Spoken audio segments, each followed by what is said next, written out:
गिरिधर जी नमस्कार। नमस्कार जी, नमस्कार। हमारे ऑडियो मेकर प्रोटेक्ट चैनल के दर्शकों को आज हम एक महान हस्ती से मिलाने जा रहे हैं जिनका नाम है गिरिधर जी विश्वकर्मा।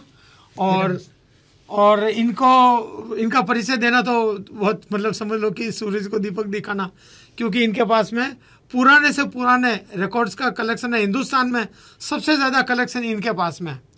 और तो और ऑल इंडिया रेडियो ने भी इनसे कुछ गाने मांगे थे और रेडियो सिलोन ने भी इनसे गाने मांगे थे। जो भी दुर्लभ से दुर्लभ है वो इनके पास में मिलेगी। जब से रिकॉर्डिंग शुरू हुई है, जब से रिकॉर्ड शुरू हुई है, इनके पास हजारों हजार रिकॉर्ड्स हैं। जो भी म्यूजिक लवर है, जो भी ग्रामोफोन के लवर हैं, वो इनको जरूर जानते हैं गिरधारी जी को। तो गिरधारी जी, हमारे ऑडियो मेकर प्रोटेक्ट चैनल में आपका बहुत बहुत स्वागत है। बहुत बहुत शुक्रिया आपका जो आपने मौका दिया मुझे यहाँ पे। जी गिरधारी जी, देखिए हमारी चैनल मल्टीपर्पज है, टेक्निकल के लिए। ठीक है जी, बिल्कुल ठीक है ना। तो इसके अंदर दो बातें रहेगी। एक तो हम आपका लाभ उठाएंगे कि आपकी जानकारी हमारे दर्शकों को देंगे। दूसरे हम दर्शकों को ये भी बताएंगे कि ग्रामोफोन से रिलेवेंट चीज़ें, क्योंकि आजकल ग्रामोफोन का क्रेज कुछ बढ़ गया है। और ग्रामोफोन का जो क्रेज बढ़ा है वो क्या है कि यूज लेना कम है, दिखावा ज़्यादा हो गया। लोगों ने अपने ड्राइंग रूम के एक कोने में ग्रामोफोन रख दिया है। और वैसे देखा जाए तो शुरुआती ग्रामोफोन से शुरुआती हुई थी, लेकिन अब लोगों ने दिखाने के लिए कुछ एलपी काफ़ी महंगी महंगी भी खरीद ली है। तो आपके बारे में आप मेरे को बताइए कि आपका ये शौक कब लगा, कैसे आपने कलेक्शन किया? मुझे बचपन से रेडियो सुनने का बहुत शौक था जी। तो रेडियो पे गाने सुन सुन के ये इच्छा हुई कि इनको रिकॉर्डों के बारे में रेडियो पे ही सुना, ज़्यादातर के इस तरह के रिकॉर्ड बनते हैं जी। फिर जिज्ञासा हुई कि इनको कलेक्ट किया जाए। पहले तो कैसेट में करवा देते थे गाने जी। फिर धीरे धीरे जब जोधपुर की तरफ आना हुआ गांव से जी, तो यहाँ कुछ लोगों मिले जो शौकीन थे। जी हाँ। तो धीरे धीरे ये शौक बढ़ता गया। फिर मैंने रिकॉर्ड को कैसेट के साथ साथ रिकॉर्डों को कलेक्शन करना शुरू कर दिया था। लगभग किस सन से शुरू किया आपने? ये मैं 84 में आया था जोधपुर। जी। उसके बाद से मतलब इतने कम समय में भी आपने बहुत ऊंचाई हासिल कर ली है। लगभग आपकी लाइब्रेरी में आज कितनी रिकॉर्ड्स होगी? अभी करीबन 15,000 एक रिकॉर्ड हैं। वाह, हम तो ये सोचें कि हमारे पास इतनी होगी तो रखेंगे कहाँ। तो आपने बहुत अच्छी उसको स्टोरेज की व्यवस्था कर रही की होगी। जी बिल्कुल। तो क्या उन रिकॉर्ड्स के बारे में, हालांकि तकनीकी रूप से तो मेरे को इसकी पूरी जानकारी कैसे बनती है क्या है, लेकिन आप उसके गाने और उसके बारे में कुछ आप बताएंगे? कौन सी सन में क्या चीज़ आई थी या कब से शुरू हुई? जैसे भारत में जो पहला माना जाता है कि 1902 से पहला रिकॉर्ड बना था जी। तो उसके बाद से ये शुरू हुए। तो सबसे पहले जो मिलते हैं रिकॉर्ड वो वन साइडेड रिकॉर्ड मिलते हैं जी। और उसके बाद 1909-10 के आसपास डबल साइडेड भी रिकॉर्ड आने शुरू हो गए थे जी। तो मेरे पास जो सबसे पुराना रिकॉर्ड है वो 1905 का है। वाह। जो वन सिंगल साइडेड है जी। वो उस टाइम 78 आरपीएम, 78 सारा 78। अब ये 78 और आजकल जो 33 आरपीएम, मतलब अब तो करीब करीब बंद हो गए वापस। अब डेकोरम के लिए शुरू हो गया वापस। थोड़ा सा एक आता था, क्रेज आ रहा है वापस। एक आता था 78 आरपीएम, फिर आया एक 45 आरपीएम, एक 33 और 45। हाँ, एक 16 आरपीएम के भी आया था। शायद आपको ध्यान होगा। वो अपने इंडिया में कम चलता था, लेकिन बाहर वो जनरली बना था ट्रांसक्रिप्शन के बारे में। जो छोटी सी अंदर खूब लंबा टाइम आ जाए तो उसमें क्वालिटी का इतना ध्यान नहीं होता था, लेकिन मटेरियल, लेंथ ऑफ मटेरियल ज़्यादा होता था। तो काफ़ी दर्शकों को मालूम नहीं है कि 16 आरपीएम के भी रिकॉर्ड आते थे। तो मैं दर्शकों को ये भी बताया कि 16 आरपीएम के रिकॉर्ड आते थे। अच्छा, 78 आरपीएम के रिकॉर्ड और 33 आरपीएम के रिकॉर्ड और 45 आरपीएम के रिकॉर्ड में आपको कैसे लगता है कि इसकी क्वालिटी ज़्यादा अच्छी है? मुझे हमेशा ये लगता है कि 78 आरपीएम की क्वालिटी ज़्यादा, उसका जो साउंड क्वालिटी है वो ज़्यादा अच्छी है जी। आपने कैसे जज किया कि उसकी साउंड क्वालिटी अच्छी है? मेरे को कानून से जो लगा जी, सुनते सुनते सुनते सुनते हैं। तो उसको मैं हमेशा ये महसूस करता हूँ कि 78 की रिकॉर्डिंग ज़्यादा बेटर है।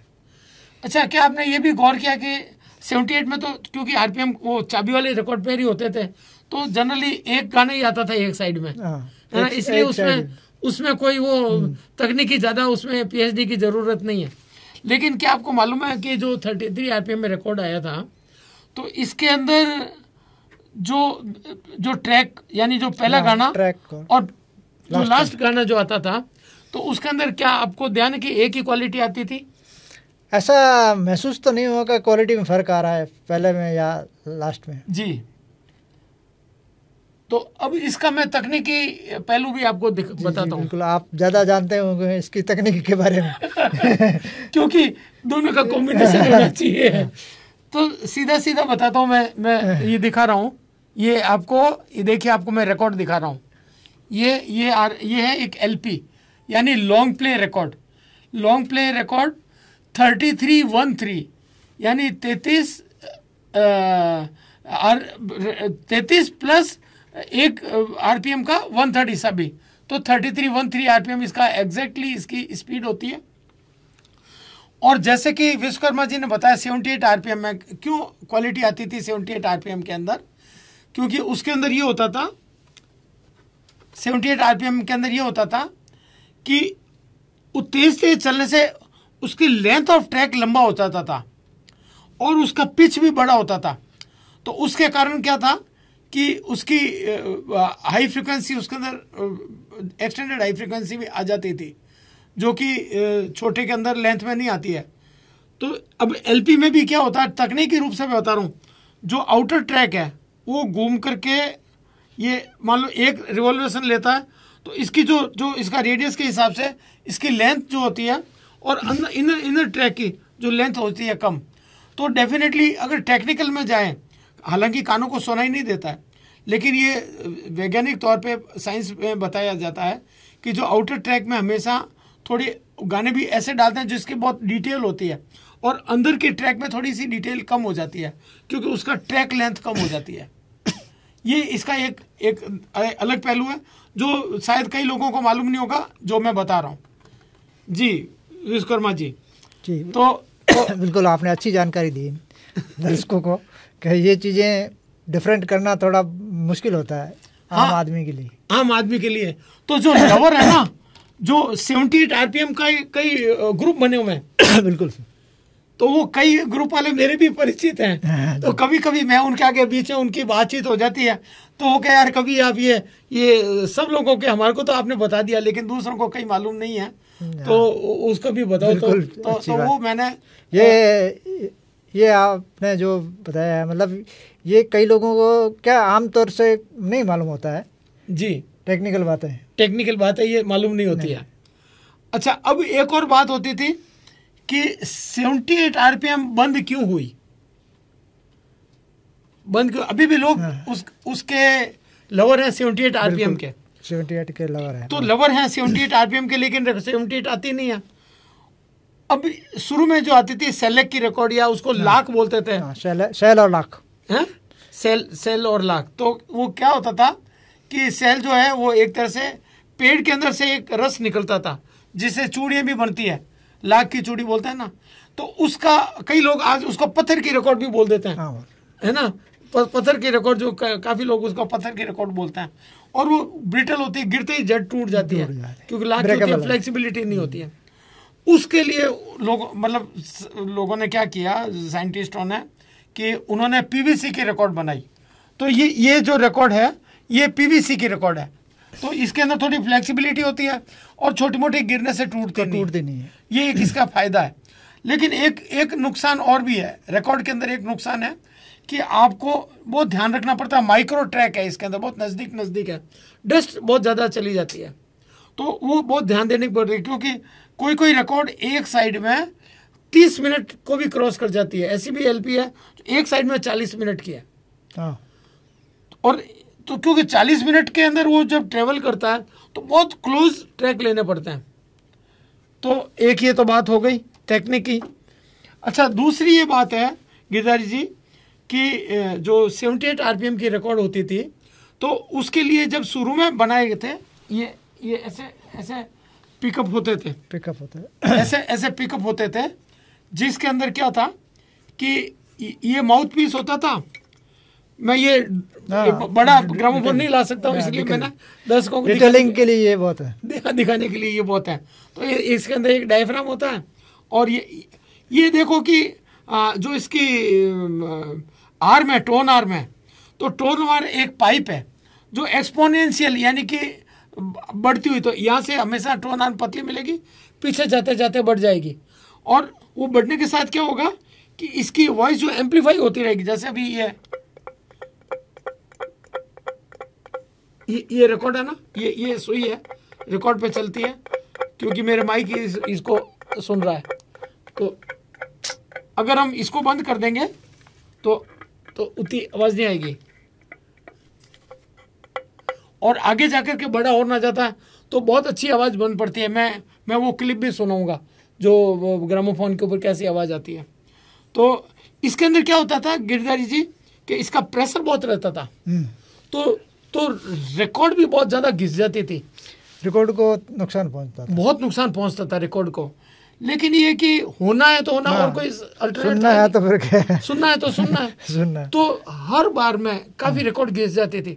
तो उसके ऊपर भी क्या, कई कंपनियों ने बहुत हार्ड कोटिंग उसके ऊपर स्प्रे करते थे, स्पेशल स्प्रे होता था कि उसकी जो ऊपरी सतह बहुत हार्ड हो जाए ताकि कम घिसावट आवे। और ये शुरू के अंदर ये मेटल की नीडल आई थी, बाद में इन्होंने फाइबर की भी नीडल कर दी थी। ध्यान है आपको, फाइबर की नीडल थोड़ी कम डैमेज करती थी, डैमेज कम करती थी फाइबर की नीडल। तो ये 78 आरपीएम का था, और टोन आर्म का इसका क्या कि बहुत हैवी वेट होने से डैमेज हो जाती थी। तो उसके लिए इन्होंने क्या किया, फिर जब ये इलेक्ट्रीफाई कर दिया इन्होंने, तो उसके लिए उन्होंने, मेरे पास एक देखो बहुत एंटीक है जो मिलेगा नहीं, मैं भी बहुत क्या कलेक्शन करके रखता हूँ। ये गेरार्ड का 78 आरपीएम के लिए, और उस टाइम एलपी भी आई थी, तो उन्होंने एक स्पेशल ये मैग्नेटिक कार्ट्रिज बनाया था, जिसके अंदर जो ये नीडल है ना, ये 4 स्क्रू है, तो ये स्टेनलेस इसको खुल के रिप्लेस भी हो जाता था। तो ये एक तो देखो ये कम घिसा हुआ है, लेकिन ये दूसरी साइड का घिस गया, चल के घिस गया। वो इतना चला है कि वो रिकॉर्ड से टच होने लग गया। और अब हर एक की अप्रोच नहीं थी, कहाँ मिलेगा क्या मिलेगा, तो उन्होंने फिर इसको जंक में फेंक दिया। वो तो ढूंढ के मेरे को पिकअप मिल गया, ये कि उस जमाने का है ये पिकअप। तो ये दुर्लभ चीज़ है, ये कभी कभी देखने को भी नहीं मिलती है। तो ये संयोग से मैं भी क्या है, जैसे आप पास रिकॉर्ड का कलेक्शन है, आपको टेक्निकल में चीज़ें बहुत कलेक्शन करते हैं, और ये बड़ी नायाब चीज़ है। तो इसीलिए मैंने, हालांकि फिर कई तरह के पिकअप आए, और ये भी काफ़ी पुराने ज़माने का पिकअप है, जब इलेक्ट्रीफाई हुआ था उस टाइम का पिकअप है, और ये रिप्लेसेबल ये होती थी। ये इसमें 78 आरपीएम और एलपीएसपी का इसमें नीडल में चॉइस दी हुई होती थी। ये भी कम से कम 70-80 साल पुराना है। फिर आया समय सेरेमिक कार्ट्रिज का। जब ये बना दी तो सेरेमिक कार्ट्रिज आए। सेरेमिक कार्ट्रिज के अंदर अभी इसकी नीडल मेरे पास में देखो, ये मेरे को कहीं अवेलेबल हुई है तो मैंने लगाई तो नहीं है, ये पैक है मेरे पास में, ये डबल आई की कलकत्ता में बनती थी। अभी मेरे को कुछ कार्ट्रिज मिल गए कहीं से, और तो मैं ढूंढ के मैं भी ढूंढता रहता हूँ आपकी तरह ही, तो कहीं मेरे को मिल गया। तो ये नीडल है और ये कार्ट्रिज है, ये मोनो कार्ट्रिज है। अच्छा गिरधारी जी, एक और बात बताऊँ मैं आपको, क्या आप के दर्शक कोई जानता है स्टीरियो और मोनो में क्या डिफरेंस होता है? जो हम लोग जो डिफाइन करते हैं वो एक चैनल या 2 चैनल। हाँ, स्टीरियो और मोनो के 1 चैनल या 2 चैनल। वैसे क्या होता है कि जो स्टीरियो जो बनाया गया वो ऐसा बनाया गया गिरधारी जी, जैसे अभी हमारी जो पॉडकास्ट हो रहा है ना, तो ये भी स्टीरियोफोनिक रिकॉर्ड हो रहा है अपना, कि दर्शकों को बिल्कुल अगर वो अपने अच्छा सिस्टम पे सुनेंगे तो आपकी वो विजुअल में भी आपकी आवाज़ इधर आएगी, मेरी आवाज़ इधर आएगी, इसलिए हमने 2 माइक भी लगाए हुए। जनरली कई लोग दोनों माइक भी होते हैं लेकिन आवाज़ एक में ही आती है। तो मेरा स्टूडियो, मैंने बहुत ही हाई क्वालिटी का स्टूडियो सेट किया हुआ है, तो इसके अंदर मेरे पूरा अभी मैं एक सवाल आपसे और कर रहा हूँ। कई लोगों की ये समस्या है जी, जो 78 चलाते हैं जी, उनकी समस्या ये कि कार्टिज 78 के लिए कौन सा चाहिए, सेरेमिक यूज करें या हाँ, अब ये देखो कि डेफिनेटली मैग्नेटिक में क्वालिटी ज़्यादा आती है, तो उसके अंदर क्या है क्वालिटी के लिए प्लस अब क्या कि उसके लिए ये देखो मेरे पास एक कार्ट्रिज है, ये श्योर का कार्ट्रिज है, ये 78 के लिए ही बनाया गया है। ये 78 आरपीएम के इसके जो स्टेनलेस है ना वो मजबूत और ऐसा है कि कम घिसे, डायमंड है और रिकॉर्ड को भी डैमेज नहीं करे। और ये भी जब हाई स्पीड में रिकॉर्ड चलती है ना तो नॉर्मल कार्ट्रिज क्या होता है कि वो बहुत जल्दी घिस जाता है। अगर आप जो है ना कहीं भी ऐसे उंगली करोगे ना, हिलाओगे ना तो ये गर्म हो जाएगी। हाँ बिल्कुल। तो इसी ढंग से नॉर्मल जो टर्न टेबल जो नॉर्मल कार्ट्रिज होता है उसको 78 पे रन नहीं करना चाहिए। तो 78 के लिए ऐसे अलग मैग्नेटिक कार्ट्रिज भी आता है, ये 78 का है, श्योर कंपनी का है 78। पर ज़्यादातर लोग सेरेमिक ही यूज करते हैं। हाँ, सेरेमिक ही यूज करते हैं क्योंकि सस्ता होता है। सेरेमिक में क्या होता है साहब कि इसके अंदर की एक प्लेट होती है, कंडेंसर वो मतलब 2 प्लेटें होती है पास में, और वो क्या है कि स्टाइलिश हिलती है तो थोड़ी वो उसके सिग्नल बनते हैं, तो उसका हाई गेन होता है, और जो मैग्नेटिक होता है इसमें कम गेन होता है। लेकिन सेरेमिक कार्ट्रिज के अंदर क्वालिटी मिड फ्रिक्वेंसी होती है, उससे क्या होता है कि जो रिकॉर्ड की घिसावट की आवाज़ है ना वो कम सुनाई देती है। अगर अपन ने मैग्नेटिक कार्ट्रिज लगाया अच्छा तो वो सरफेस नॉइज बोलते हैं जिसको। अच्छा, जो सरफेस नॉइज वो ज़्यादा आ रहा है इसमें, मैग्नेटिक में सरफेस नॉइज ज़्यादा आएगी। अच्छा, बहुत सेंसिटिव है। सेरेमिक में वो हाई फ्रिक्वेंसी वो आती ही नहीं है, कवर हो जाता है, वो कवर हो जाता है, इसलिए मिड फ्रिक्वेंसी ज़्यादा चलती है उसके अंदर, ना तो हाई आती है। तो हम लोग ज़्यादातर सेरेमिक ही यूज करते हैं 78 की। हाँ सेरेमिक नहीं वो मैग्नेटिक आप क्या दुर्लभ है, 78 की मैग्नेटिक कार्ट्रिज मिलना बहुत मुश्किल है। बनाती है कंपनी लेकिन अनअफोर्डेबल है, आजकल तो नहीं मिलती, अब मिलती ही नहीं है, कंपनी ने बनाना भी बंद कर दिया क्योंकि ये प्रोसेस कोई सरल नहीं है, बहुत लेंथी प्रोसेस होता है और उतनी बिकती नहीं है।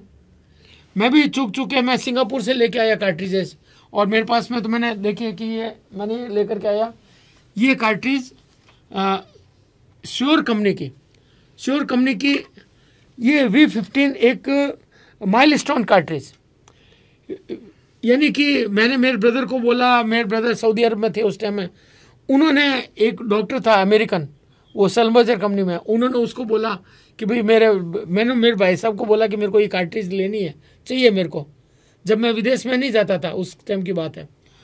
तो उन्होंने कहा प्रमोद ये तो यार बहुत महंगी कार्ट्रिज है, मैंने कहा मेरे को तो चाहिए। तो उन्होंने वो डॉक्टर को बोला, तो मेरे भाई साहब ने उसको बोला कि तुम अमेरिका जाओगे तो ये कार्ट्रिज लेके आना V15 है ना, उस टाइम पहले Mark 3 आया था, ये Mark 4 है, तो बोले ये कार्ट्रिज लेकर के आना, बहुत कीमती कार्ट्रिज है। तो उसने कहा नहीं आप पैसों की चिंता मत करो, मैं लेके आ जाऊँगा। आया तो खाली हाथ आ गया। अरे क्यों नहीं लाया? बोले उस कार्ट्रिज के अंदर पूरी रैक मिल रही थी, एम्पलीफायर, टर्न टेबल, वो ट्यूनर, स्पीकर, सब कुछ इस एक कार्ट्रिज की कीमत के अंदर। तो इतनी महंगी, अरे बोले तेरे को पहले कहा था, तो बोले सेकंड टाइम हो गया तो ये कार्ट्रिज लेके आया। तो ये जब तक ये Mark 4 आ गई थी, V15 Mark 4, एक ये प्रेस्टिजियस कार्ड है। इसके अंदर एक देखिए गिरधारी जी, एक ब्रुश लगा हुआ होता है आगे, है ना, एक ब्रुश दिख रहा है ना आपको। तो ये ब्रुश क्या है कि स्टेबलाइजर है, हाइड्रोलिक टाइप है, बिल्कुल ये सॉफ्ट ब्रश है। तो इसके अंदर वो क्या है कि ट्रैक जो होता है ना, उस ट्रैक को मेंटेन रखता है। कभी कभी कट लग जाता है, आपको ध्यान होगा कि जो कई बार रिकॉर्ड आगे निकल जाती है, एक जंप मार देती है, या कई बार क्या होता है कि एक वापस वो रिपीट होता रहता है। उसको कम करने के लिए ये इन्होंने डायनेमिक स्टेबलाइजर लगाया है, इसको डायनेमिक स्टेबलाइजर बोलते हैं। ये देखिए आप, इसमें लिखा हुआ है with stabilised static free tracking. तो with stabiliser static free tracking का मतलब क्या होता है? एक तो कभी कभी क्या होता है कि पीवीसी की रिकॉर्ड इलेक्ट्रिक, आप देखो पूंछा के वो डस्ट पकड़ती है, तो चल के उसके अंदर एक स्टैटिकली चार्ज हो जाता है, उसकी भी चढ़ आवाज आती है। तो ये जो इसके अंदर ब्रश लिखा हुआ ना, बना हुआ ब्रश, तो उसको डिस्चार्ज कर देता है, जो स्टैटिक करंट है ना जो बनता है तो उसको डिस्चार्ज कर देता है। एक तो ये, दूसरे वो सारे ट्रैक में उसके बाल फंसे हुए रहते हैं और क्लीन भी करता रहता है डस्ट को, तो वो एक कोई इधर जंप होता है ना, जंप करने ही नहीं देता है, वो बिल्कुल लाइन बाय चलता है। तो इसके लिए ये भी एक नई चीज़ है जो मतलब हर एक को ध्यान में नहीं होती है। इस कार्ट्रिज के अंदर कुछ और कार्ट्रिज भी आए थे, 97 वगैरह कार्ट्रिज भी आए थे, श्योर ने निकाले थे और भी कुछ कंपनियों ने निकाले थे जिसमें इन्होंने ब्रश दिया था। वैसे ब्रश लोग बाहर से भी एक लगा देते थे, लेकिन वो बेकार होता था, कोई काम का नहीं होता था। ये बहुत ही प्रिसाइज, इसके अंदर बहुत ही माइक्रो फाइबर लगे हुए हैं इसके अंदर। तो ये V15 Mark 4 है जो मैं बहुत ही मतलब एक प्रेस्टिजियस है, आज बहुत कीमती है, मिलना इसको बहुत कीमती है। इसके साथ में एक गिरजा जी एक रिकॉर्ड आई थी कि इस रिकॉर्ड के अंदर और इस रिकॉर्ड के साथ इस कार्ट्रिज की एक लेबोरेटरी टेस्ट रिपोर्ट भी आई थी इसी कार्ट्रिज की। ऐसा नहीं कि वो सबके लिए कॉमन छाप दिया, इस कार्ट्रिज को लेबोरेटरी में उन्होंने बजा करके और वो पूरा उन्होंने अपने एक ग्राफ बना, जैसे ECG ग्राफ होता है ना, कि ये पर्टिकुलर सीरियल नंबर का कार्ट्रिज है, इसके ये फ्रीक्वेंसी रेंज है। अगर 19-20 होती है तो कंपनी उसको रिजेक्ट कर देती है। वो जब भी पास होती है जब उनकी एज पर जो कंपनी पैरामीटर है वो प्रॉपर होता है तो ही ये पास करते हैं।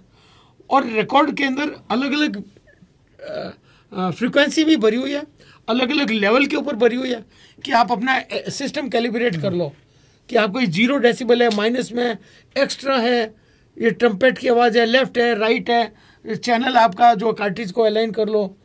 अच्छा, दूसरी चीज़ एक और होती है गिरधर जी कि जनरली क्या होता है कि जो सिंपल है, तो जैसे ये टोन आर्म है फिक्स है, इसके अंदर ये आपके जो कार्ट्रिज है ना फिक्स है। लेकिन जो अच्छे जो टोन आर्म होती है, जैसे ये मेरे हेड सेल है, तो आपको देखो कि ये स्क्रू यहाँ पे ये देखिए आप, स्क्रू है दो, है ना। तो ये एक तो ये आगे पीछे सिरका सकते हैं, फिर उसको थोड़ा सा उसको टिल्टिंग भी कर सकते हैं, तो इसका एक चार्ट आता है जो मेरे पास में पड़ा हुआ है, वो अभी मिला नहीं तो मैं रख देता। तो इसको अलाइनमेंट के लिए ग्रामोफोन प्रॉपर कैसे अलाइन किया जाए, तो उसके लिए वो यहाँ पे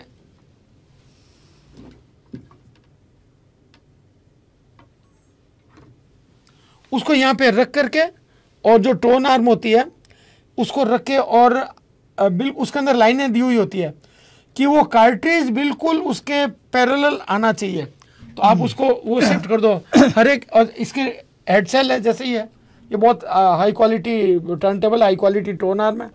तो इसके अंदर ये हेड सेल खुल जाता है, तो उसके हिसाब से आप ट्रैक का लेंथ भी आगे पीछे कर लो। अगर आपने पीछे कर ली तो क्या होगा कि ये रिकॉर्ड बाहर जाना शुरू कर देगा। अच्छा, अगर आगे कर दी इसको ज़्यादा तो क्या होगा कि ये आगे सिरकना शुरू कर देगा। अच्छा, वो जो 78 RPM के ये जो माउथ पीस होते थे, इसको माउथ पीस बोलते थे, तो इसका मतलब 100-150 ग्राम, 200 ग्राम, 250 ग्राम भी वेट हो जाता था, बहुत हैवी हो जाता था। लेकिन ये जो कार्ट्रिजेज आते हैं अच्छे कार्ट्रिज है जैसे, तो उसके अंदर 2 ग्राम 3 ग्राम वेट, बढ़िया कार्ट्रिज के अंदर 2 ग्राम वेट होता है, लेकिन फिर 3 ग्राम 4 ग्राम 5 ग्राम से नॉर्मल हो जाता है। तो ये ग्राम यहाँ से इसको यहाँ से इसका वेट को कार्ट्रिज यहाँ से इसका ग्राम इसको सेट कर लेता है कि ये आपको बिल्कुल पैरेलल चाहिए। और इसके अंदर क्या है कि रूबी के पाइवट लगे हुए हैं। रूबी जानते हैं ना आप? थोड़ा बहुत है। रूबी जो एक जैसे डायमंड होता है ना, प्रेसियस स्टोन होता है, घसीटता कम है। तो ये बेरिंग जो है ना इसके अंदर रूबी के बेरिंग होते हैं ताकि बिल्कुल स्मूथ ट्रेवल करे। नहीं तो क्या होता है अगर आपने वेट घटा दिया तो क्या होगा कि वो या तो चलेगी नहीं, वहीं रुक जाएगी। तो इसको वेट भी जैसे ऐसी होती है ना, तो इसके अंदर यहाँ पीछे स्प्रिंग लगी हुई होती है। तो इसको तो वेट 10 ग्राम तो रहेगा ही रहेगा वेट। इसका वेट ज़्यादा रहता है। हाँ, 10 ग्राम तो मिनिमम रहेगा। तो क्या है कि रिकॉर्ड को मेंटेन रखेगा तो रिकॉर्ड तो घसीटेगी। तो ये इसके लिए ये भी एक चीज़ है, मैं बताया कि वेट बैलेंस कैसे होना चाहिए। और कार्ट्रिज की स्पेसिफिकेशन होती है कि इस कार्ट्रिज पर्टिकुलर कार्ट्रिज को 2 ग्राम वेट चाहिए, 3 ग्राम वेट चाहिए, 5 ग्राम वेट चाहिए, तो उसके हिसाब से सही चलेगा। अगर आपने वेट कम कर दिया तो क्या है कि इसको वो स्टाइलिस जो है ना, इसके एलिमेंट को, इसके मैग्नेट को पूरा हिला नहीं पाएगी। अगर आपने वेट बढ़ा दिया तो इतना दबाव हो जाएगा कि वो भी फिर आपको सही मूवमेंट नहीं करेंगे। तो वेट बैलेंस बहुत ज़रूरी है, ये मैं सबको बता रहा हूँ कि इसका वेट बैलेंस बहुत ज़रूरी है। और गिरदार जी बताएं इसके बारे में कुछ, आपको कुछ मेरे से जानकारी चाहिए तो मैं बताता हूँ। नहीं ऐसे ही तो मैंने, वो मेरी समस्या ये थी कि वो इस सेरेमिक वाला मसला, तो ज़्यादातर हमारे को ये देखने को मिलता है कि हम 78 चलाते हैं तो किस पे चलाएंगे, तो सेरेमिक पे ही चलाओ। सेरेमिक में भी क्या था कि एक तो जो कुछ निडल निकल रही डायमंड की, बाकी तो आती है जो जो जो निडल आती है ना, उसके आगे जो होता है वो आगे डायमंड नहीं होता है, आर्टिफिशियल उसके अंदर सैफायर लगा हुआ होता है, सैफायर बोलते हैं जिसको, वो सैफायर लगा हुआ होता है। सैफायर एक तरह से हार्ड मटेरियल होता है, तो वो ज़्यादा कम घिसता है। सैफायर होता है और अच्छे में डायमंड होता है लगा हुआ। तो 78 में वाकई आपको उसके हिसाब से ही आपको रखना पड़ेगा सेरेमिक, क्यों मैग्नेटिक कार्ट्रिज है लेकिन वो अनअफोर्डेबल है, बहुत महंगी पड़ जाती है मेंटेन। जरा सी कुछ हो गई तो नीडल टूट गई तो कार्ट्रिज मान लो आपने 30,000 की कार्ट्रिज मंगवाई और नीडल की कॉस्ट है 25,000 रुपये, 28,000 रुपये नीडल की कॉस्ट है। इतना हर कोई अफोर्ड नहीं कर पाएगा। हाँ शौकीन आदमी को वो रिकॉर्डिंग भी बड़ी मुश्किल से इकट्ठी करता है। जी हाँ, तो ये सैफायर आप सेरेमिक की कार्ट्रिज आप इस्तेमाल करें तो ठीक है, वही ठीक रहेगा।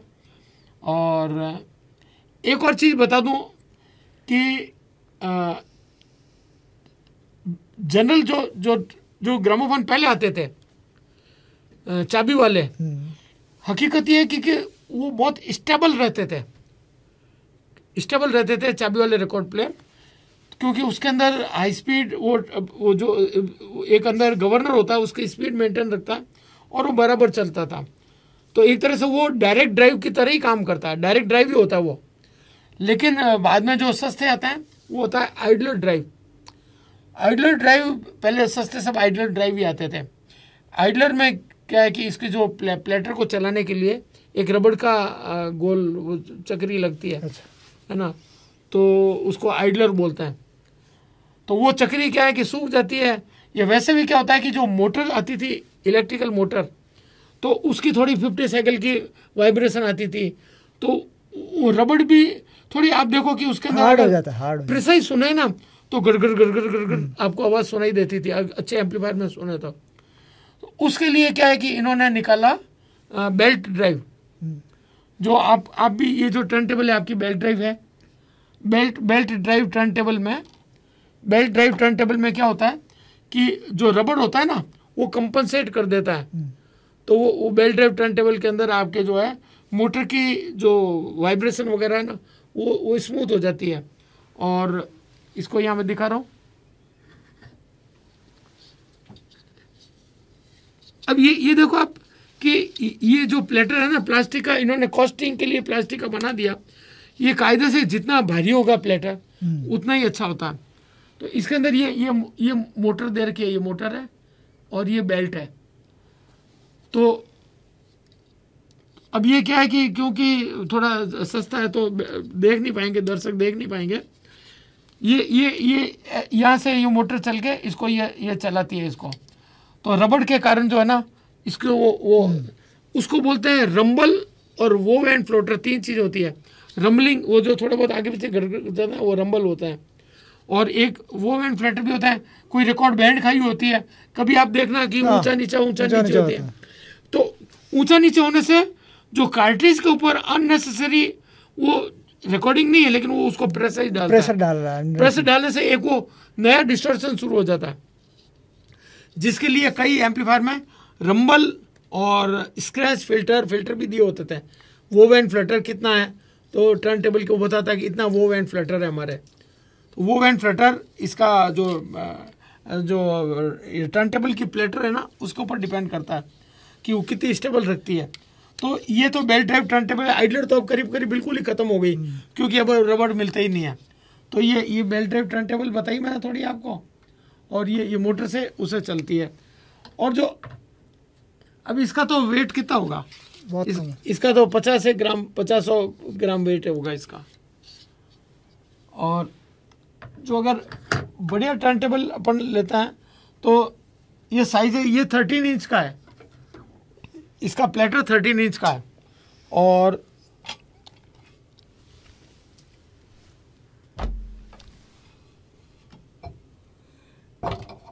ये जो इसका प्लेटर है 2 किलो का प्लेटर है।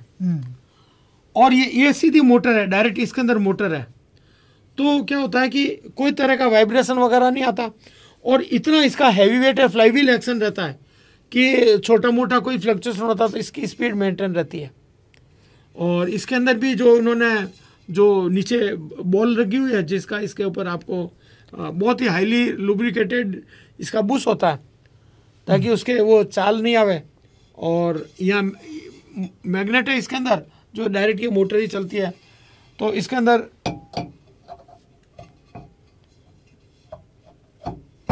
एकदम स्टेबल रखता है। और ये देखो अभी इसको एक बार चला दिया ना, कितनी देर ये चल रहा है, तो ये इतना स्मूथ होता है और स्टेबिलिटी रखता है इसको। तो ये डायरेक्ट ड्राइव टर्न टेबल है। तो ये आपको कुछ ग्रामोफोन के बारे में बताए, कुछ कार्ट्रिजेस के बारे में बताए।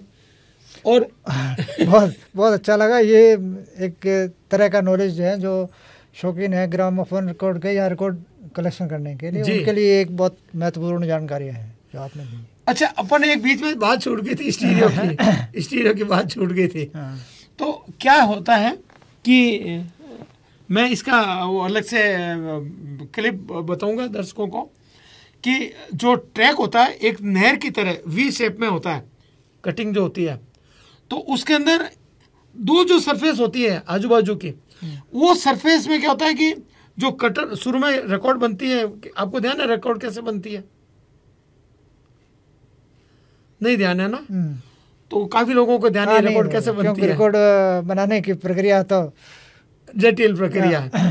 तो बिल्कुल उल्टा है। जैसे ये कार्ट्रिज है ना, तो उसी ढंग से कार्ट्रिज के अंदर दो मैग्नेटिक कॉइल्स होती है। और वो जैसे स्पीकर की कॉइन वाइब्रेट करती है तो वो वाइब्रेट करती है, उस वाइब्रेट करती है। प्लस पहले निर्धारण किया जाता है कि आपका गाना की लंबाई कितनी है, रिकॉर्ड कितनी लंबी है। तो उस लेंथ के हिसाब से उसको डिवाइड करके और उसकी ट्रैक विड्थ है ना वो सेट की जाती है।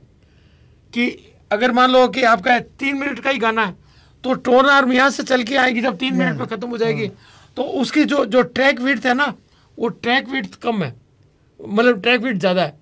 और वही अगर आपको यहाँ से यहाँ चल रही है, 10 मिनट ले रही है, 12 मिनट ले रही है या 20 मिनट ले रही है, तो आपको बहुत धीरे धीरे चलाना पड़ेगा।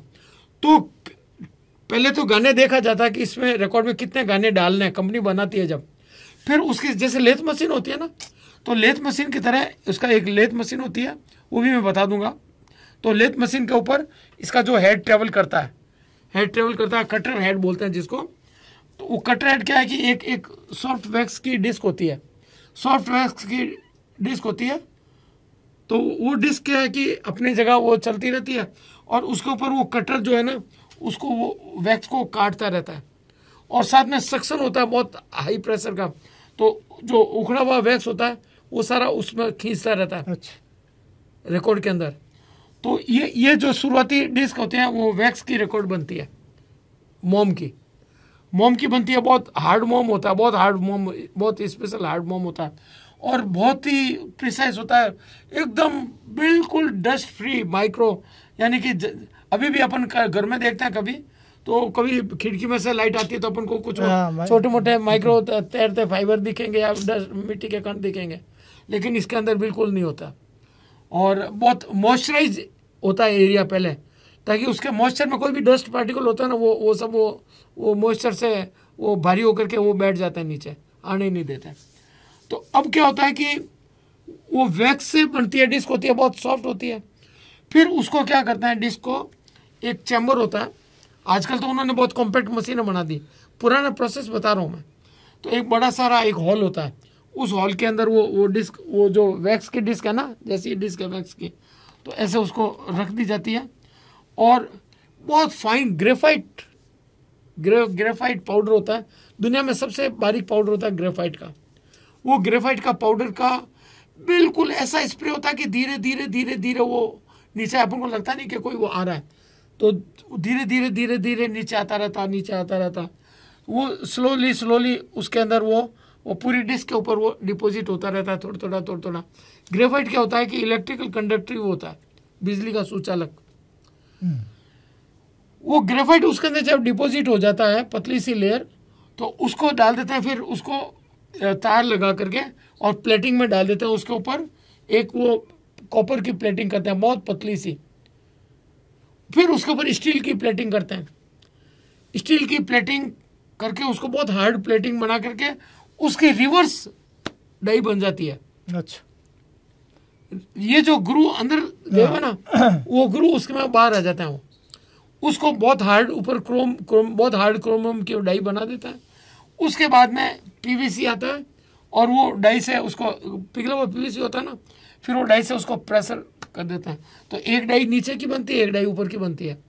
और उसके अंदर आपने कई बार देखा होगा कि यहाँ पर आपको कुछ नंबर दिखेंगे हाथ से लिखे हुए, दिखते हैं ना, हाथ से लिखे हुए नंबर आएंगे, नहीं हाथ से यूं स्क्रैच किए हुए नंबर होता है, तो वो नंबर हालांकि बाद में लेबल के नीचे आ जाते हैं नंबर, लेकिन कई पुराने रिकॉर्ड में आते थे नंबर। हाँ, वैसे तो नंबर सब में ही आते हैं, लेकिन वो कुछ हाथ से लिखे हुए आते थे। तो उस टाइम में क्या करते थे कि हाथ से उसके कोड वर्ड लिख देते थे कि ये डिस्क में ये मटेरियल है, ताकि उनका ध्यान रहने, तो डिस्क में क्या मटेरियल, और इसका जो मैट्रिक्स नंबर वो यहाँ डालते थे, मैट्रिक्स नंबर यहाँ डालते थे, मैट्रिक्स नंबर और पूरा रेफरेंस अपने फाइलों में रहता था। मैट्रिक्स नंबर का रेफरेंस तो रहता था उनके पास, रिकॉर्ड में रहता था। तो फिर उसकी ये पीवीसी की ये प्रिंट हो जाते थे, और साइड का जो कुछ एक्स्ट्रा निकलता था उसको वो कटिंग कर देते थे, और फिर ऊपर और नीचे ये दो लेबल लग जाते थे, प्रिंट होकर के आ जाते थे। और शुरुआत में तो 78 में एक साइड की डिस्क है, वो एक डिस्क यहाँ रखी हुई है, देखो एक मिनट, ये डिस्क देना, रिकॉर्ड ऊपर पड़ी है, यहाँ पे आ जाओ, आप आगे से आ जाओ, चलेगा, कट कर देंगे बाबा। नहीं कट नहीं चलेगा, हमारे असिस्टेंट है, ऊपर की डिस्क, ये वाली नहीं, हाँ ये वाली, ये तो ये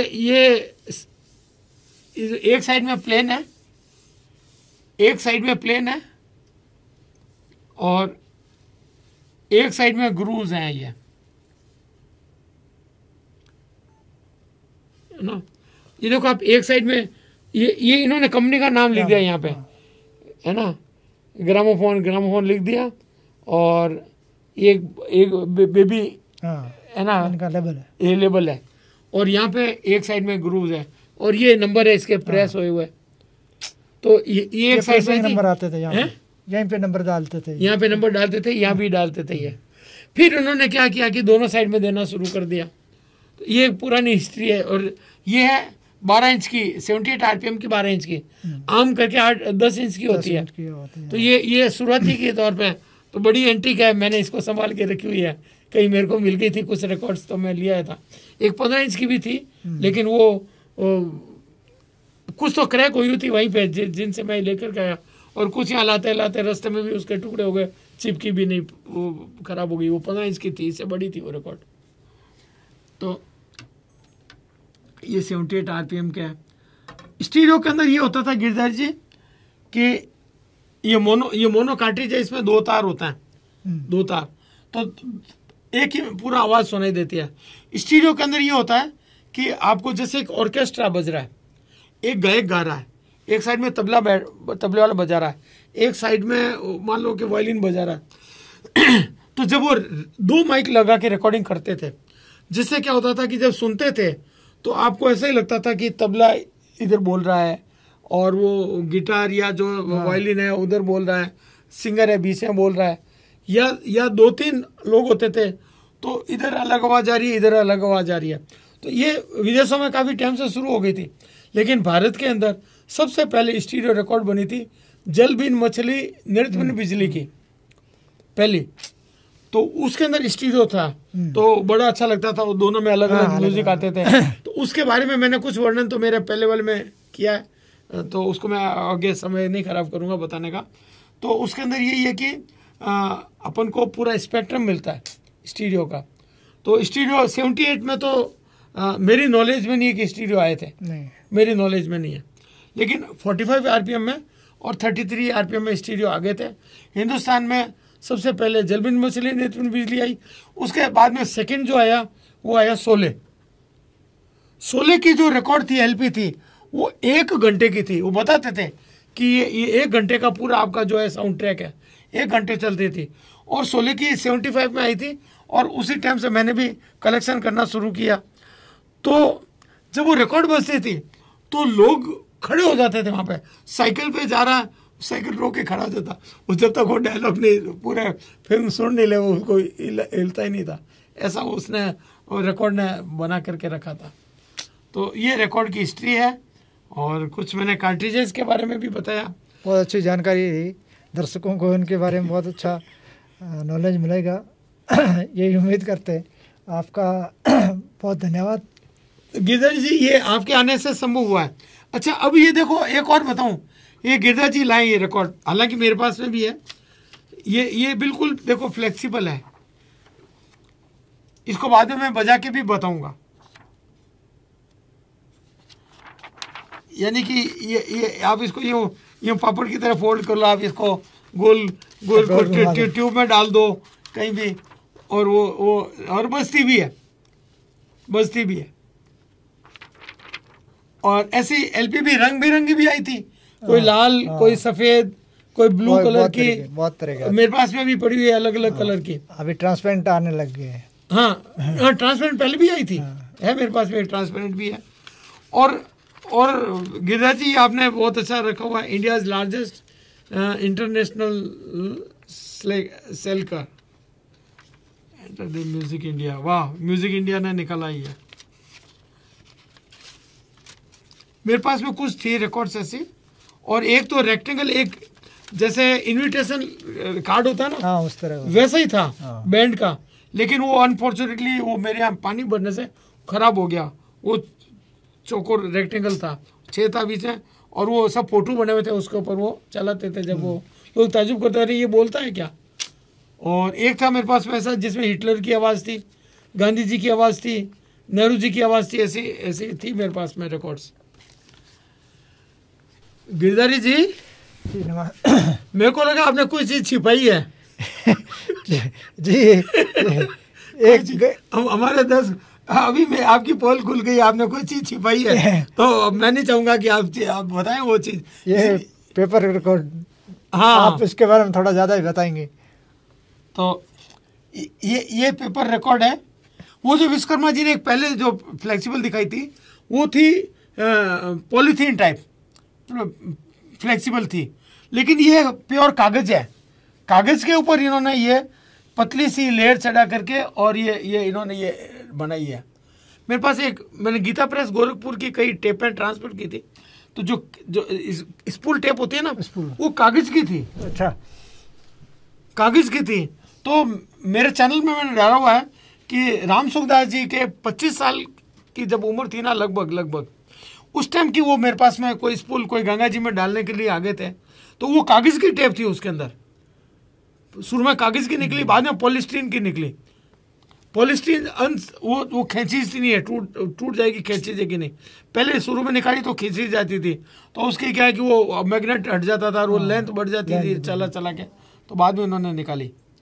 तो ये आपने ये एक तो ये चीज़ ये छिपा दी थी, आपने बताई नहीं। मेरे ख्याल से समय बहुत दिखाई आपने, तो अच्छा रहा, मैं वापस पकड़ में आ गया। आप लो एक चीज़, वो देखो, वो क्या है वो बताओ आप। ये लाए थे वही, दिखाओ। इसके बारे में मुझे आपसे काफ़ी जानना है। ये लेज़र डिस्क जी, तो ये लेज़र डिस्क क्या है और इसके बारे में आप कुछ ज़्यादा मेरे से बता सकते हैं आप दर्शकों को? बिल्कुल मेरे को ज़्यादा जानकारी है, क्योंकि मैं तो इसको बोलते हैं एलडी, इसका शॉर्ट नाम है एलडी मतलब लेज़र डिस्क। और ये देखो इसके अंदर ये जैसे एलपी में छेद होता है ना छोटा, इसमें बड़ा है। लेकिन गिरधर जी और बताऊं मैं, छोटी डिस्क छोटे छेद का भी आता है। हाँ, आता थे, क्यों, मैंने चेन्नई में मैंने रिपेयर किए थे। एलडी में पहले वीडियो सीडी नहीं आती थी, सिर्फ यही आती थी, और ये एकदम एलपी की तरह दिखती है, स्टील की तरह दिखती है। क्योंकि इसके अंदर लेजर से चलती है। तो ये वीडियो है, वीडियो डिस्क है। और जैसे ये आपकी टाइटैनिक क्या, ये कितनी 2 डिस्क है ना? हाँ, 2 डिस्क है। तो ये कितने, मेरे ख्याल से 1.5 घंटे की है ये फिल्म ये। तो ये आ गई आपके करीबन 20 मिनट की एक साइड में हो गई है, 20 मिनट की। तो गिरिराज जी जैसे अपने सीडी होती है, सीडी वो एक साइड चलती है, तो ये समझ लो कि 2 सीडी चिपकी हुई है। आप ये देखो इसके अंदर ये 2 सीडी चिपकी हुई है। तो ये सीडी से पहले एलडी आई थी, एलडी के अंदर ये वीडियो आता था। और पर एलडी ज़्यादा नहीं चली, इसका फेल होने का कारण क्या है? इसका फेल होने का कारण एक तो साइज बहुत बड़ा था, और इसका ये जो हमारा पिकअप चल रहा है ना, तो इसके अंदर क्या है कि एलडी के अंदर 2 पिकअप चलते थे, ऊपर और नीचे 2 पिकअप चलते थे। तो वो काफ़ी एक तो महंगी बनती थी, फिर वो प्लेयर भी बहुत महंगा आते, प्लेयर भी बहुत महंगे आते थे। तो उसके अंदर 2 पिकअप होते थे, जो नीचे का अलग रीड करता था, क्योंकि अंदर डाल के चलती थी। तो उसको घुमाने का मामला नहीं होता था। तो इसको, और ये मैं बताऊं आपको कि 93 के अंदर सीडी में भी फिल्म आ जाएगी, फोटो आ जाएगी, ऐसा अनाउंस हुआ था। और 94, 95 के बाद में उसका सीडी, वीडियो सीडी आ गई। उसके पहले वीडियो सीडी नहीं आती थी। तो ये एलडी एक तरह से बड़ी वीडियो सीडी है। हाँ बिल्कुल। एलडी अब ये फेल इसीलिए हो गई कि इसके अंदर कॉस्टिंग बहुत आती थी और टूट जाती थी, थोड़ा सा ज़्यादा दो तो टूट जाती थी, और प्लेयर भी बहुत महंगे आते थे, फिर वो ख़राब भी हो जाते थे, उसके उसमें खराबियाँ बहुत हो जाती थी। अब मैं नेक्स्ट में बताऊंगा आपको। आपने तो ध्यान होगा कैसेट, ऑडियो कैसेट आती थी ना, ऑडियो कैसेट जो अपन जो देख रहे हैं, छोटी कॉम्पैक्ट कैसेट, उसके पहले स्पूल आते थे। एक बीच में स्पूल इसलिए होता था कि 78 आरपीएम वाला मामला था कि हाई स्पीड से वो चलती थी। हाई स्पीड में चलने से उसमें बारीक बारीक नोट बहुत हाई फ्रिक्वेंसी तक उसमें आ जाती थी और नॉइज़ कम आती थी। जैसे उन्होंने स्पीड स्लो की वैसे नॉइज़ बढ़ गई। तो गिरधारी जी एक चीज़ याद आ गई, देखो अपन भूल जाते हैं कि रिकॉर्ड के अंदर, ऑडियो के अंदर वापस याद आ गया। तो देखो मैं बता रहा हूँ कि ये जो रिकॉर्डिंग है इसकी एक इक्वलाइजेशन होती है जिसको बोलते हैं RIAA। है, कभी नाम सुना आपने? पढ़ा होगा लेकिन ध्यान नहीं दिया। हाँ, तो RIAA प्री एम्पलीफायर होता है इसका। तो इसके अंदर क्या होता है कि जब रिकॉर्ड बनाते हैं ना, तो उसके अंदर जब प्रिंट करते हैं और जब इसकी कटिंग होती है तो ओरिजिनलिटी नहीं रहती। कुछ चीज़ें जो वो डाउन हो जाती है, कुछ चीज़ें वो अप रहती है। तो उसको कम ज़्यादा करने के लिए उन्होंने क्या किया वैज्ञानिकों ने कि उसकी जो कम हो जाती थी उसको बूस्ट करके दिया, और जब हम बजाते हैं तो जो बूस्ट है उसको कट कर देते थे। तो वो एक प्री एम्पलीफायर के अंदर जो स्टैंडर्ड प्री एम्पलीफायर होता है तो उसको RIAA इक्वलाइज्ड, और RIAA लोगों ने बहुत सुना है लेकिन उसका नाम नहीं मालूम है। तो RIAA के R का मतलब है recording industries association of America, उन्होंने एक नाम दे दिया RIAA। तो उन्होंने एक ग्राफ बना दिया कि इस हिसाब से ये बूस्ट करके हमने ये सिग्नल तो बूस्ट किया, ये कट किया। तो जब आप सुनोगे तो बूस्ट की कम हो जाएगी, तो जो आपके जो सरफेस नॉइज चढ़ है वो कम हो जाएगी, और वो उसकी फ्रीक्वेंसी ज़्यादा आ जाएगी। उसके लिए एक स्पेशल प्री एम्पलीफायर जैसे मेरे से लोग बनवा के ले जाते थे, करीब करीब जोधपुर में जब रिकॉर्डिंग करते थे ना। तो देखो ये मेरे ख्याल से आपके पास, आपको भी मैंने दे रखा था ये प्री एम्पलीफायर काफ़ी टाइम तक, ये मेरे खुद के बनाए हुआ। अभी भी जो कई एम्पलीफायर के अंदर बिल्ट इन आते हैं लेकिन वो इतने स्टैंडर्ड होते नहीं हैं, तो हमारे से लोग प्री एम्पलीफायर बनवा के ले जाते हैं स्पेशल। तो उसके अंदर क्या है कि जो रियल जो आपको उसके अंदर RIAA इक्वलाइजेशन वाले प्री एम्पलीफायर, ये RIAA इक्वलाइजेशन है इसके अंदर बाकायदा, और इसमें मैंने ये सेरेमिक और मैग्नेटिक कार्ट्रिज का भी है। तो ये सिस्टम मैंने इसको दे रखा था, तो ये मैं इसको काम में लेता हूँ मेरे पर्टिकुलर। और अब लोग मांगते हैं कि कोई मिड कम हो जाती है, ये हो जाती है, तो RIAA इक्वलाइजर के साथ में मैं इसके अंदर इक्वलाइजर लगा करके दे देता हूँ। जो इक्वलाइजर से क्या होता है कि वो अपने हिसाब से, कानों के हिसाब से उसकी फ्रीक्वेंसी सेट कर लेता है। कुछ रिकॉर्डिंग के अंदर घुंघरू तेज है, कुछ में कम है, कुछ में ढोलक कम आ रही है, कुछ में ज़्यादा आ रही है, रिकॉर्डिस्ट पे डिपेंड करता था। तो उसको वापस करने के लिए मेरे से लोग प्री एम्पलीफायर ले जाते हैं, तो जिसके अंदर हम वो इक्वलाइज करके कि ढोलक को बढ़ा दी आपने, उसको घटा दी, तो आ रहा है ये इक्वलाइजर, ये pre amplifier ultra low noise pre amplifier with equaliser. तो वो एक आ रही है कि नई चीज़ है जो मैं बताना भूल गया था, और ये अच्छा रहा कि आपकी ये चीज़ देखने से याद आ गया। तो इसके अंदर एनकोडिंग होती है एलडी के अंदर। अच्छा, जो हमारे जो ऑडियो सिग्नल ये एनालॉग है ऑलरेडी सारी, और जब सीडी बनती है, सीडी के अंदर क्या होता है कि जो हमारी हम जो बोल रहे हैं ना, ये है ऑडियो को वो डिजिटल में कन्वर्ट करता है। हम जो बोल रहे हैं इसके अंदर ये एनालॉग रिकॉर्डिंग है, और वो उसको डिजिटल जो होती है ना, वो 1010 यही होती है, लो आई उसकी जो है ना बाइनरी सिस्टम होता है, तो वो डिजिटल में कन्वर्ट हो जाता है। और वो डिजिटल उसमें जैसे आ रही है, तो उसको एनालॉग को डिजिटल कन्वर्ट करके, और ये डिजिटल प्रिंट है इसके अंदर, वो डिजिटल को वापस उल्टा रिवर्स वो डिकोडिंग की हुई, वो जो एनकोडेड है उसको वापस डिकोडिंग करके फिर वो अंदर टीवी में देख लेते हैं और आवाज़ सुनाई दे देता है। तो ये इसकी एनकोडिंग डिकोडिंग होती है डिजिटली। और सीडी के अंदर भी यही था, ऑडियो सीडी के अंदर भी। अच्छा, इसकी स्पीड फिक्स नहीं होती है, इसकी स्पीड तो देखो फिक्स है 33 आरपीएम, लेकिन लेजर डिस्क के अंदर क्या होता है, जब ये इनर ट्रैक चल रहा है ना, तो उसकी स्पीड बढ़ जाएगी, आउटर ट्रैक में धीरे धीरे चलेगा। ये पूरी लेजर डिस्क हो चाहे सीडी हो, आप कभी भी देखना उसकी फिक्स स्पीड नहीं होती है, स्पीड वेरी करती है। और वो जितना भी सिग्नल होता है उसके इनर ट्रैक में, जो सीडी के अंदर जो इनर ट्रैक होता है, यहाँ पे छोटा जो ट्रैक होता है, वहाँ इंफॉर्मेशन रिकॉर्डिंग होती है सारी, कि कौन सा गाना आपने, मतलब पूरा जब रिकॉर्ड करने के बाद में इंफॉर्मेशन वहाँ पे रिकॉर्ड की हो जाती है। जब आपको वो लेजर को बोलेगा अब यहाँ पे जाके बजाओ, उसको बोलते हैं एड्रेस। वो मैं अलग से और बड़ा टॉपिक बताऊंगा कि उसका कैसे एड्रेस वो लेजर वहाँ पहुँचता है। अपन को तो इसमें ट्रैक में अपन को देखता ना, हाँ ये लाइन दिख रही है, यहाँ पे पिकअप रख दिया, ये गाना बोलेगा। सीडी में तो अपन को दिखता नहीं है, अपन ने उसको कमांड दिया और वो पिकअप वहीं से जाके शुरू करता है। तो इसका एक एड्रेस होता है, एक जगह का एड्रेस होता है, वो मैं आपको नेक्स्ट सेशन में गिरधर जी डिजिटल में भी मैं आपको शामिल करूंगा सीडी के अंदर। हालांकि ये आपका सब्जेक्ट नहीं है, आपका सब्जेक्ट ये ग्रामोफोन रिकॉर्ड है, लेकिन वो जानकारी के साथ में आपको भी मजा आएगा, हमारे दर्शकों को भी मजा आएगा कि हम उसकी भी जानकारी ऐड करें। तो ये जाते जाते मैंने आपको रोक करके और ये रिकॉर्ड किया है, समय के लिए क्षमा चाहता हूँ, और लेकिन ये दिखानी जरूर, मैं कही छुपा के क्यों रखी हुई है आपने।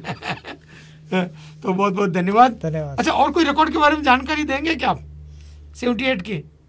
78 तो जो मैंने आपको पहले ही बता दिए थे, बाकी कुछ अपने राजधानी के है कुछ जो, तो अपन एक काम करेंगे, एक और सेशन रखेंगे जिसमें ये राजस्थानी, हिंदी, इन गानों के ऊपर अपन विशेष गानों के ऊपर थोड़ा डिस्कशन करेंगे, वो गानों के ऊपर डिस्कशन करेंगे, है ना। क्योंकि अब मैं भी दर्शकों को वो चीज भी और भी दिखाऊं कि खाली वो तकनीक के ऊपर है, तो वो उसके तो एक सेशन अपन गानों के ऊपर भी रखेंगे। बिल्कुल बिल्कुल, एक नहीं, ये तो शुरुआत, आज तो शुरुआत है। और राजस्थानी के ऊपर भी रखेंगे, राजस्थानी भी रखेंगे, हिंदी भी रखेंगे, एक करके अनेक कर देंगे। ठीक है साहब, धन्यवाद विश्वकर्मा जी, बहुत बहुत धन्यवाद। यदि इस चैनल को अब तक सब्सक्राइब नहीं किया है तो अब नीचे गोल बटन दबाकर सब्सक्राइब कर लेवें और साथ वाली घंटी को भी बजा दें, जिससे और भी नए और अच्छे वीडियो आते ही आपको ऑटोमेटिक सूचना मिल जाएगी। इस वीडियो के कमेंट बॉक्स में अपने कमेंट करें, लाइक करें और दूसरों को भी फॉरवर्ड करें। धन्यवाद।